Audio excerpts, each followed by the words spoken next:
okay. I just want to talk to you for a minute about money and giving and Central Church. I am actually very terrible at talking about giving, and this is a problem, and many people would say it's a great weakness of my leadership, and I probably should just get over it. And people would tell me that, and they would probably be right. And so you are very welcome to join their voices in telling me that I should just get over it.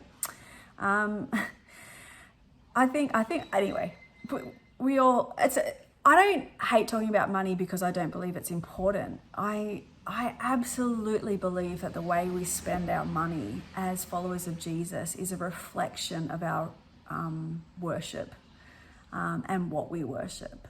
And I do actually think it's really important. I think I've just spent enough time in different churches and visiting different churches where the discussion of money has become such a big thing, and it takes up its own space in the church, and you know that people's status in the church is connected to how much they give. And I just think that there's been a really dysfunctional relationship with the church and money, and I think I'm just hungover from it. And so my default is to not talk about it well, but that's not really an answer either. So I apologize for everyone who thinks I should be doing this better or more often. But yeah, it is important. And actually, you know, to be completely upfront, like the people who belong to Central and give faithfully to our church, that's actually how we survive. Like as a community, and you would know this, as a church, we only exist by the generosity of the members, those of us who give. And so to survive as a community and to thrive, we do actually need people to faithfully give into our community. It pays our rent, it pays our bills, it pays the wages of the staff at the church, it resources the ministry, it empowers us as a church to give beyond ourselves into mission. And so we do actually really need your generosity towards us as a community. But we also really believe that your own personal approach to your money, to your earning and your income and your expenditure is something that you have to wrestle with in terms of what it looks like to follow Jesus. You know, I believe as people of God, we're absolutely called to be generous, that we should own money. Money should not own us.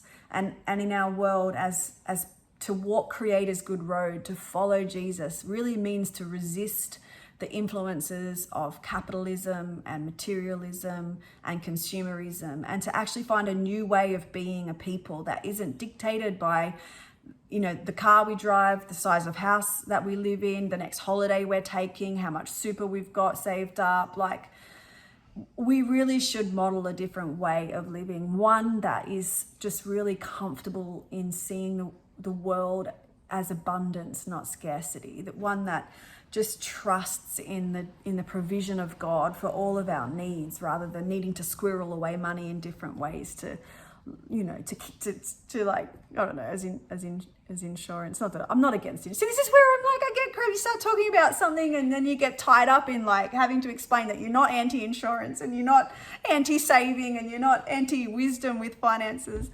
So anyway, just know that I'm all for that. I'm all for with being absolutely wise with finances. And I'm all for being absolutely generous with what you've got. And as I read through the pages of scripture, and, you know, we read about the Old Testament idea of tithing, giving 10% of your money away as first fruits to honor that it was never yours in the first place, that everything comes from God and will return back to God, to live as people, you know, who have just a flow through them, a flow of resources through them, a flow of money through them, a flow of energy through them, that we don't hoard those things for ourselves, but we're willing and open to pass them on. That scripture does give us a model that this is the way for God's people to live. And I just really see that, you know, in scripture, it encourages God's people to be giving to the poor, to be giving to those who are in need, who have nothing, who have needs.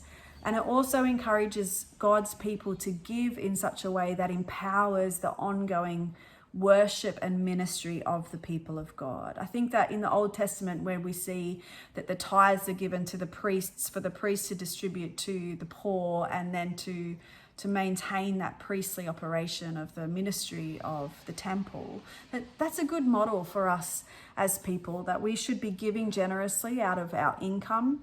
10% seems to be a biblical guide, but that 10% should be distributed by what you feel convicted in your heart. It should go towards the poor, and it can go towards Central Church and our ongoing ministry. And we want the people who belong to Central Church to make wise and discerning decisions about what they do with their finances. We want you to choose. We want you to be empowered to give in ways that spark, your heart for the way that you want to give. And so we need your money as an organization to function and to run. And if you want to give into Central Church, I will really gratefully receive that. And it will go towards all the things that we need to do to be faithful and generous and abundant as an organization. It will help us grow.